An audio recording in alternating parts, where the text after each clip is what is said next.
una localitat d'aquí al costat, a Greenwich, i l'altra una miqueta més al nord, a Lincolnshire. I sobre els autors, doncs encara no tenim molta informació confirmada. Segons algunes fonts, serien 2 ciutadans britànics, per tant, nascuts aquí al Regne Unit, d'origen nigerià, cristians, però que s'haurien convertit fa poc a l'islam. Per tant, continua sent un cas amb molts interrogants oberts. Londres és un objectiu declarat del terrorisme de signe islamista, però a diferència dels atemptats del 2005 al metro i als autobusos, la víctima era lluny del centre, a Woolwich, al sud-est dels inacabables suburbis. We must fight them as they fight us, an eye for an eye and a tooth for a tooth. I apologise that women had to witness this today, but in our land, our women have to see the same.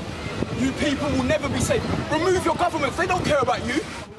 El mòbil no pot ser més clar ni expressar-se més directament, però de preguntes n'hi ha moltes.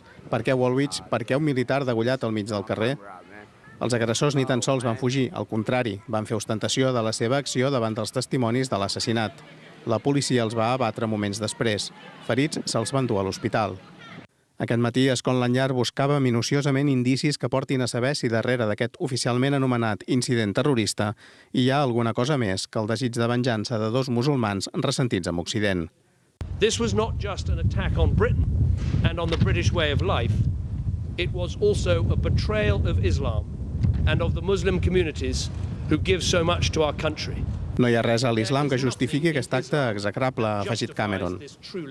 Però sí, en el cap dels agressors, la investigació està oberta a les múltiples hipòtesis i a si els agressors de Woolwich tenen connexions més enllà de Londres. Ja ho han sentit, Cameron ha dit que el terrorisme no els dividirà i aquest és el mateix missatge que ha llançat la policia, que ha demanat calma a la població mentre que no resolguin les investigacions. I per què ho ha fet? Doncs perquè no volen donar arguments a l'extrema dreta que ja ha començat a protestar. I aquest és un tema especialment perillós en barris com aquest, amb molta població immigrant. La imatge s'ha repetit al llarg de tot el dia, així com molts londinencs s'han acomiadat de l'home assassinat ahir en aquest barri del sud-est de Londres. Avui s'ha confirmat que era un soldat, com el fill d'aquest veí. From a dead soldier to another dead soldier. Fallen heroes. Everyone who's British would understand that it's not, it's not all immigrants. It is just a few. But we still live in fear of that. And obviously we still have the 7/7 bombings fresh in our minds. Aquest és un barri amb molta població d'origen